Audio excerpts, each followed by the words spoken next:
ایک تابعی بزرگ تھے حضرت ابو عبدالرحمن فروغ صاحب تاریخ بغداد نے لکھا ہے، وہ جہاد پہ چلے گئے، 30,000 دینار اپنی بیوی کو جاتے دفعہ دے گئے، کہنے لگے لو پاس رکھ لو، اور بیٹا بھی ماں کی گود میں ہی تھا، کچھ نے لکھا پیدا ہو چکے تھے، کچھ کا کہنا ہے کہ ان کے جانے کے 1-2 ماہ بعد بیٹے کی ولادت ہوئی، اور بیٹے کا نام کیا ہے؟ ربیہ بن ابو عبدالرحمن، اور یہ بیٹے وہ ہیں جو حضرت امام مالک جیسے لوگوں کے استاد ہیں، حضرت حسن بصری جیسے لوگوں نے ان سے پڑھا، خود جہاد پہ چلے گئے۔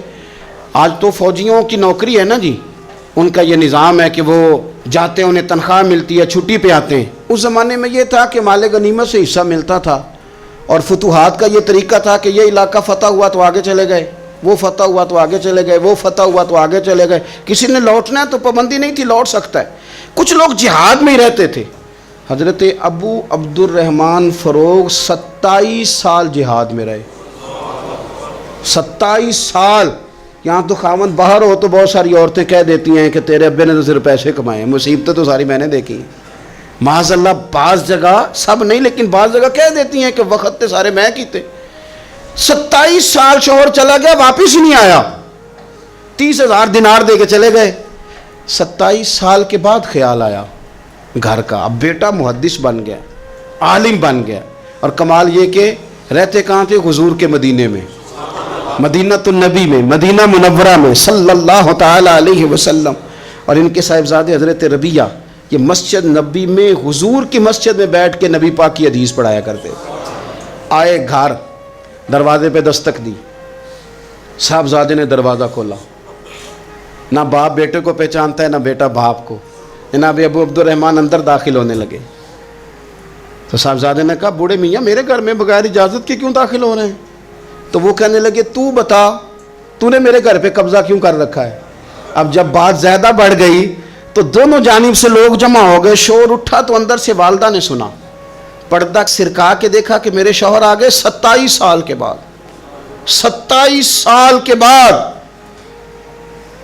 تو آپ اپنے صاحبزادے سے کہنے لگی بیٹا ان کو اندر آنے جو، تمہارے والد ہیں۔ بڑا روئے باپ بیٹا، بڑا روئے۔ ماں اور بیٹے کی محبت کا بھی اندازہ نہیں، پر قرآن پاک پڑھے نا تو 2 مثالیں باپ اور بیٹے کے پیار کی بھی ملتی ہیں۔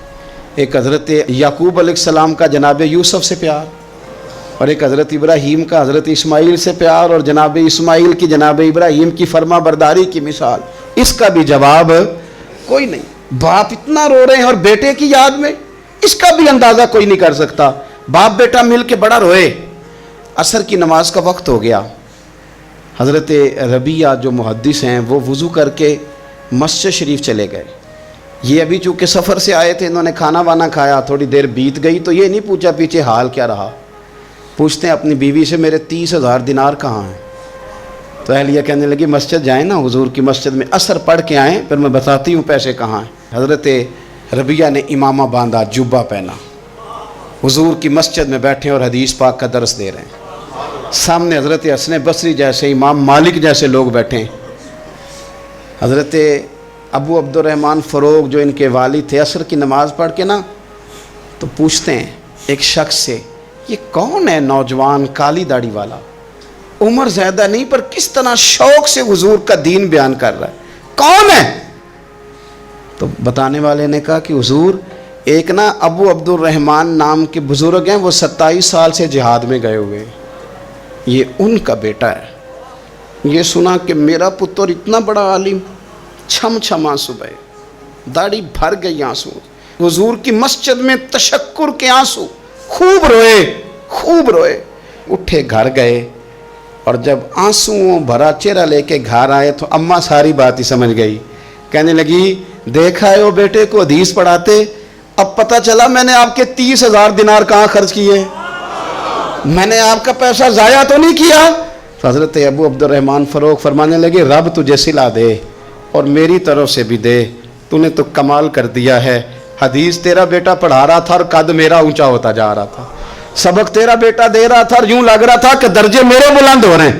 ہمارے ہاں نا امیر کا تو ویسے دل کرتا ہے کہ وہ امیر لوگوں کے ساتھ دوستی رکھے، ان کے تو ویسے ہی بڑے مسئلے ہیں بیچاروں کے، انہوں نے اپنے کام نکلوانے ہوتے ہیں، تاجروں کو کچھ سیاستدانوں سے ربط رکھنا پڑتا ہے، بڑے بڑے مسئلے ہیں، بڑے بڑے مسائل ہیں،